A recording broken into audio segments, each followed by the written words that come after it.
Have you ever wanted to have this feeling when you wake up in the morning that you're really full of joy and that you actually can't wait to get up, to throw yourself into the day, to seize the day, to crush it, and, just to get on with it? Well, maybe you have actually. Possibly on your wedding day, at least I hope.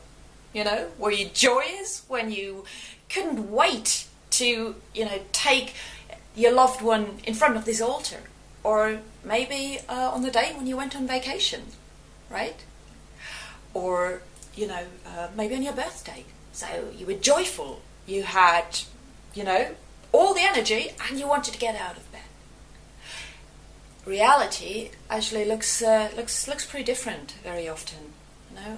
You might know the feeling that, you wake up in the morning, alarm goes off, and oh God, night's already over, I'm still so tired. And, you don't really want to get out of bed. And you might check your email, grave mistake, by the way, and all those to-dos, all those tasks, all those obligations of the day already come crushing on you.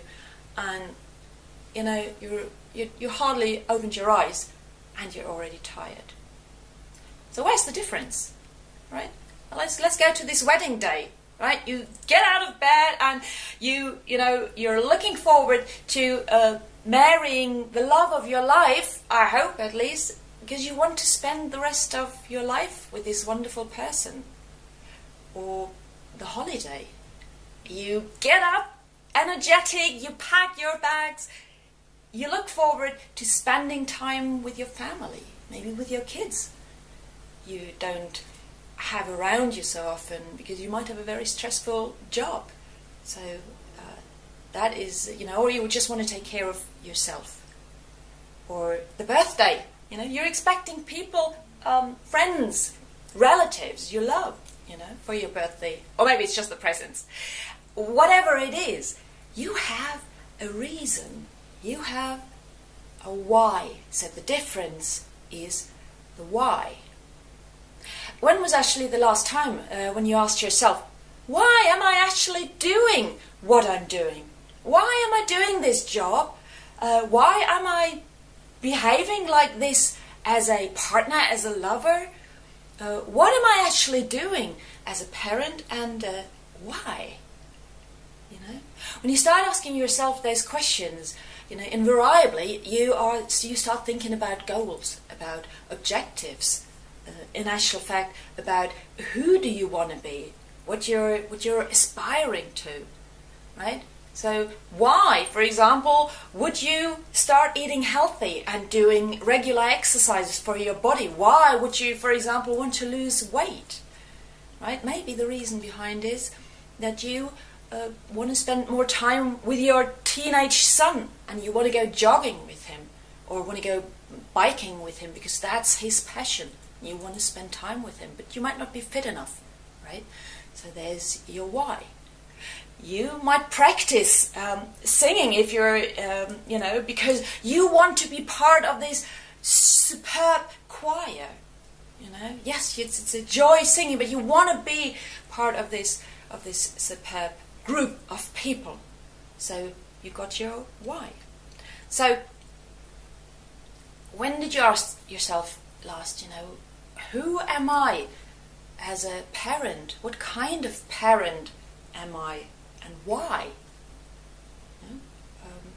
Maybe you can say, I want to be this calm and patient parent for my child, because then I know that my child feels understood and I have this unique chance of helping my child to grow and to develop. And who do you want to be as a spouse, as a lover, as a partner? Maybe this is, I want to be caring and loving because I want to spend the rest of my life with this person. So there you got your why. Or in the workplace, you might say, I want to be a great leader who listens to his or her people. I want to create an environment of trust and transparency because we can actually achieve great things with each other.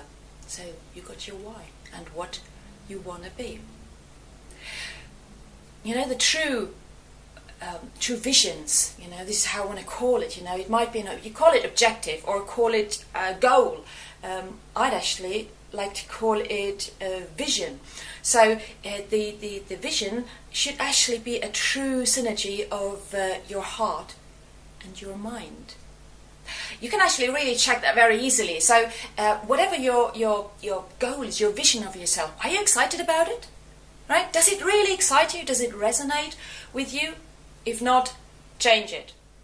You might say, Claudia, I can't just change any goal, I mean, some of them are maybe put on me from the outside. No, they're not. You define your own objectives, your own vision, and, just make sure they are really in your heart. You do your job probably to get some money. Is that really what your heart is, where your heart is in? You might say, hey, I don't care. I need to pay my bills, if my heart is in that or not. The bills don't wait to be paid on you, and that's absolutely fair, right? We're all in this situation, so I have to pay my bills as well. So yes, definitely. However, when you dig a bit deeper, what kind of why could there be on top of that? You might want to make your money to create a better lifestyle for your family, or to enable a fantastic education for your kids. So now the question is, how do you get there? How do you actually, formulate your vision or your mission, what you personally want to achieve, and how do you actually get there? Well, I'm going through that very quickly in 4 steps. So the first step is look into what kind of different roles you actually have, right? Spouse, lover, parent, family member, community member, you're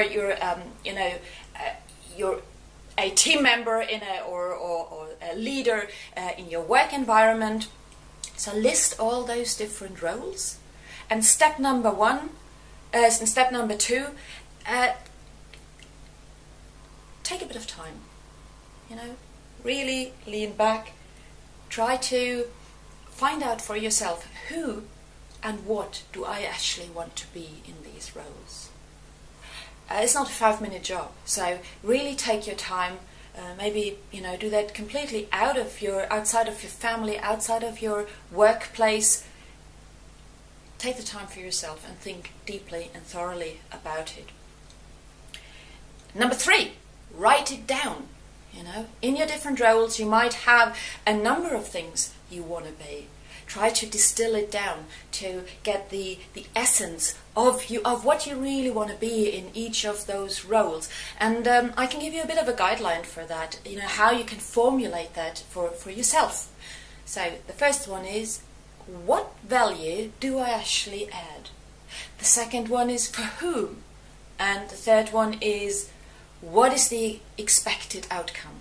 So this might be, I'm using my skills as a leader, or my leadership skills in empathetic listening to understand and engage my people, so that I can create an environment of trust and transparency, so that we can generate exceptional results. Yeah, so the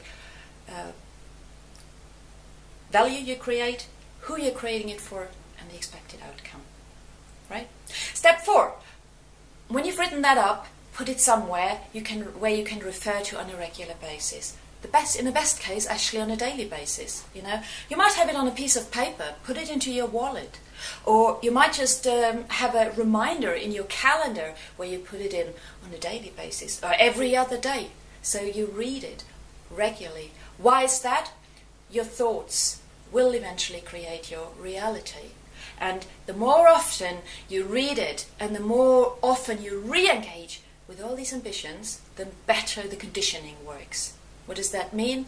We basically put it into our DNA, who we want to be, and you remind yourself of this why on a regular basis. There might be the moment, where, despite the fact you want to be a parent who's calm and patient with your kids, you start shouting at them, all right? be kind to yourself. Forgive yourself. If you fail once, that doesn't mean you fail another time. And it takes a lot of practice. And, I think we all have these overwhelming days where there's so much coming towards us. And then this naughty teenager comes towards us with a request or a demand, or is just being very cheeky. And that's just too much for us. So it can just happen, forgive yourself, apologize to your teenager, and get on with it, right? And just re-engage with who you really want to be, and you will actually get there. It will actually not work out if you think it's an overnight success. We're living in a society of quick fixes, right? I have an issue, so I read an article, or I just do something quickly, or so with your health, I'm just taking a pill and things are sorted. This is a process.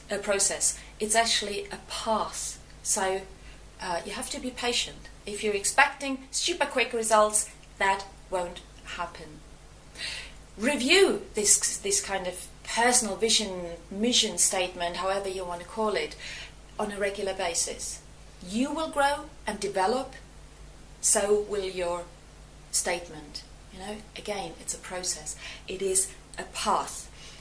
And very importantly, you have to do that for all the parts of your life, right? If you are a super successful business person and you're achieving your goals and you're very aligned and you're exactly this person you want to be, but your marriage falls apart or your children don't even speak to you anymore, you'll probably not be very happy. So it is important to have this balance and to thrive to, fulfilling your mission in all those different areas.